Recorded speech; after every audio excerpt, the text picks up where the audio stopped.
Welcome to our next video message about the New Testament. Today we are dealing with the Gospel according to Mark.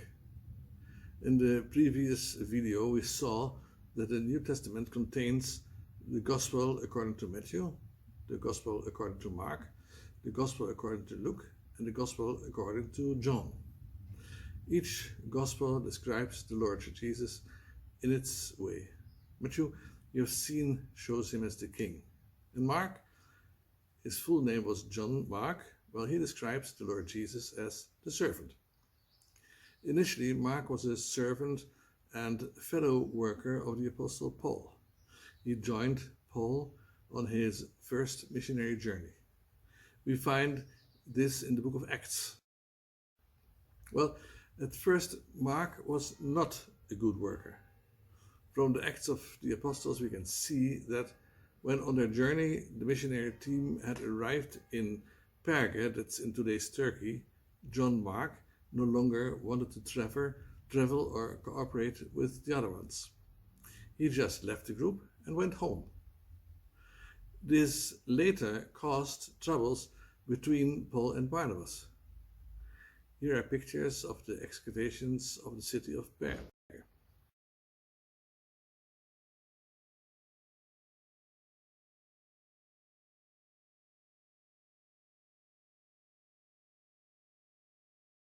It is interesting that the Apostle Peter later, in his letter, called him his son in faith.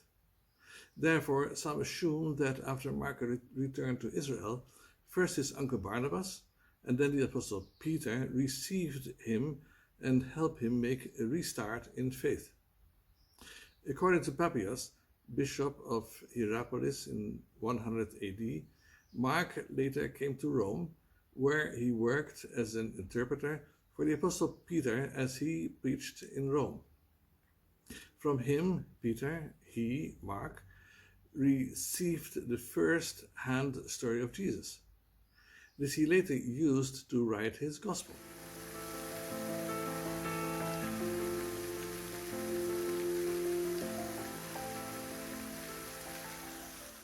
By the way, what is still important, in Paul's second letter to Timothy, chapter 4:11, we read about Mark that the confrontation he had with Paul was settled.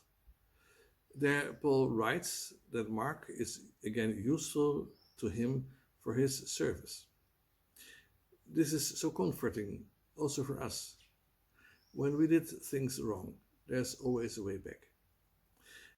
It is so interesting that by comparing different Bible verses, one can reconstruct a person's story.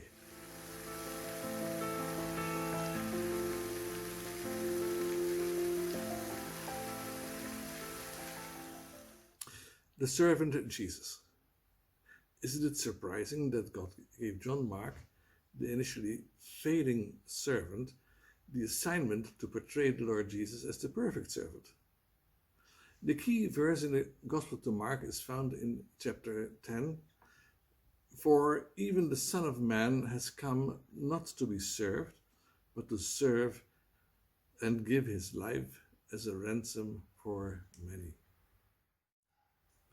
If you have a servant, it is most important for you to know that he is doing his work well. He should work a lot, well and diligently. You don't care where he comes from. If he is just behaving well and working decently, then everything is okay.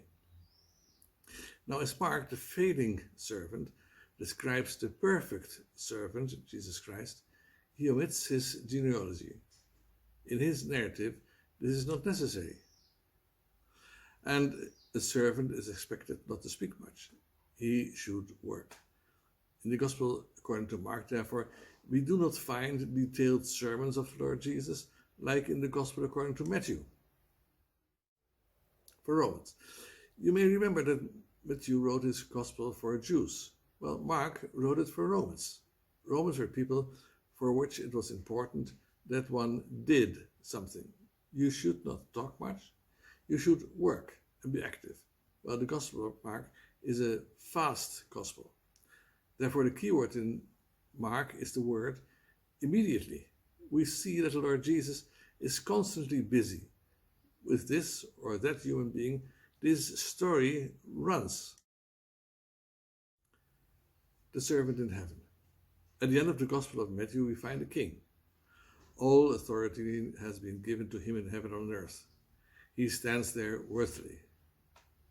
With Mark, it's different. Of course, Lord Jesus is risen and sits at the right hand of God in heaven.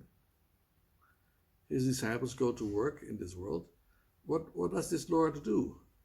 In Mark 16:20 we read, the Lord working with them.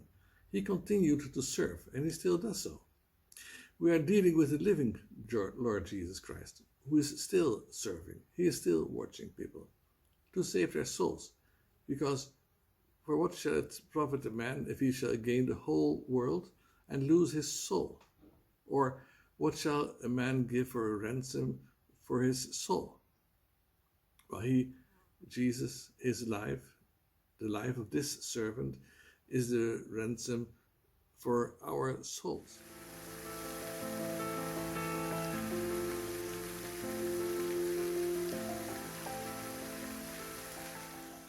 A question to you and me to think about. How do you serve?